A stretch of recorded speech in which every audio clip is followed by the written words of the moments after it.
I got the artwork up. Officially moved in.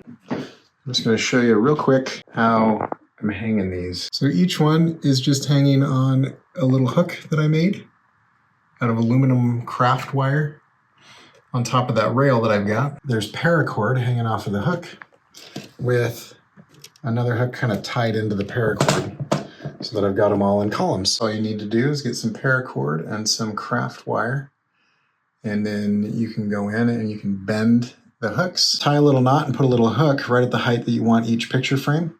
You just take a 1x3, run a router bit across the top, screw that into the wall, and then you'll have a little lip where you can hang things. If you want to see my comic and all that jazz, you can go to corykerr.com/comic and go check out my art, which I will soon be making in a shed.